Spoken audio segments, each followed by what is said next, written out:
Sekali lagi saya tidak akan membahas siapa nama-nama siapa Tuan Kapolri yang paling layak, karena saya meyakini Presiden yang memiliki hak prerogatif seperti yang disampaikan oleh Gus Soleh tadi. Ya.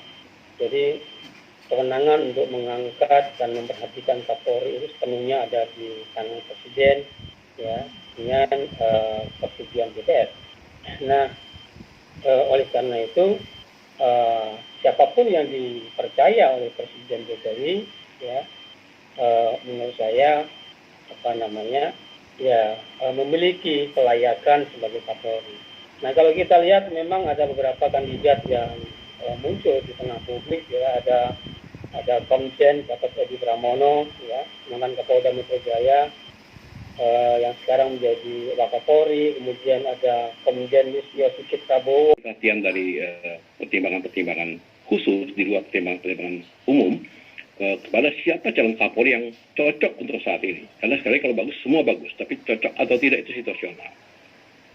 Dari pandangan saya nggak tahu apakah saya bisa share itu presentasi. Kalau tidak, saya cuma bacakan saja dulu sementara kriteria.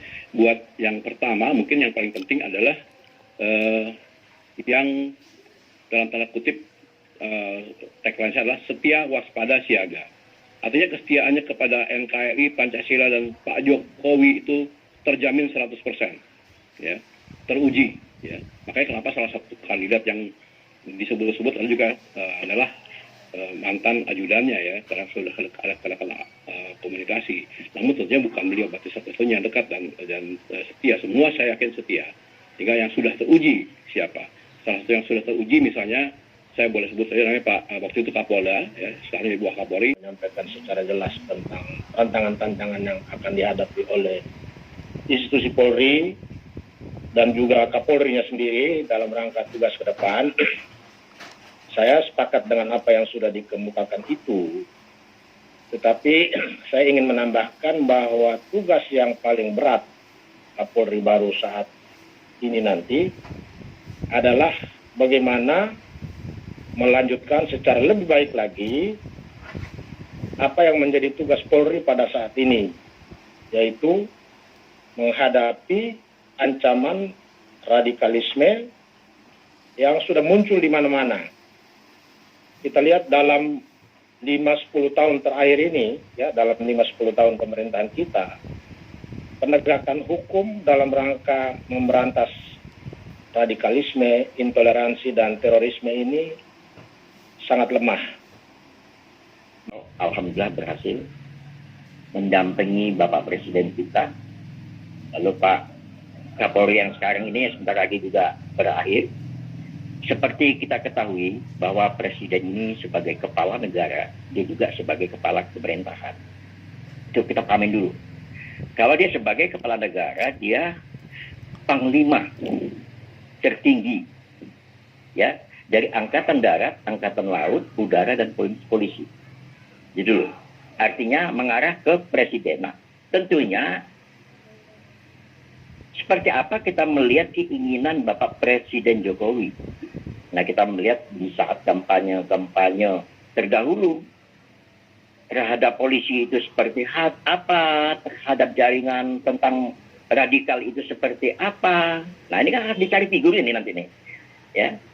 Nah, saya melihat bahwa tantangan ke depan mengayomi semua kepentingan. Itu jangan melihat, wah ini ada ininya nih, terus ini diabaikan, ini ada ininya, ini diabaikan. Itu nggak boleh, gitu kan. Jadi harus betul-betul, ya, kalau istilah senjata itu bukan hanya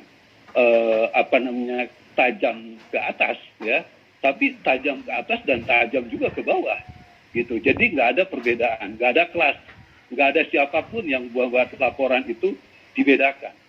Penegakan hukum itu harus betul-betul dalam konteks on the track.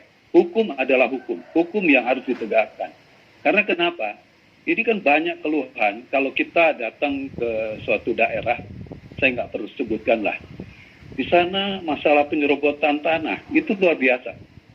Lapor ke polisi, malah bukannya mendapat perlindungan hukum, malah jadi tersangka dengan alasan suratnya palsu lah dan lain sebagainya. Katakan adalah 5 narasumber yang lain sudah terlalu sempurna menerangkan tentang kepolisian dan calon yang akan jadi. Saya agak beda. Nah, perbedaan ini saya mulai dengan menyatakan dulu bahwa negara ini adalah negara hukum. The Rechtsstaat. Bicara negara hukum, polisi sangat penting. Bicara kepolisian, bicara law enforcement. Jadi kalau ada polisi, law enforcement tidak jalan, itu sama dengan istilah begini. Lex nulla. A bad laws is no laws enough. Jadi hukum yang seperti itu sama dengan hukum itu tidak ada. Padahal kita butuh bahwa di dalam Rechtsstaat, hukum itu harus ada. Saya baru melihat polisi itu hidup setelah berani untuk menghancurkan radikalisme yang sangat diharapkan oleh Bapak Jokowi. Dan ini Kapolri yang baru, benar-benar Kapolri pilihan Allah, yang dipilih oleh Allah melalui tangan, hati, dan pikiran Presiden Jokowi.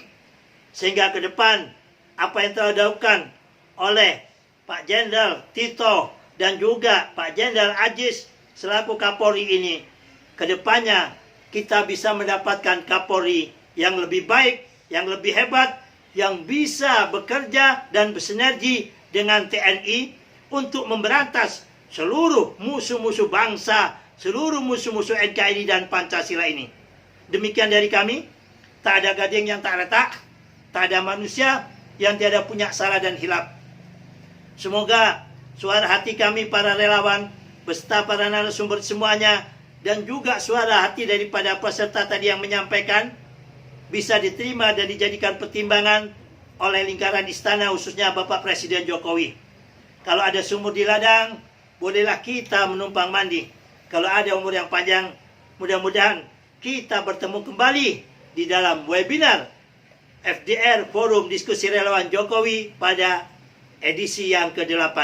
Demikian dari kami, salam juang relawan Jokowi, salam Pancasila, salam Bhinneka Tunggal Ika, merdeka. Assalamualaikum warahmatullahi wabarakatuh.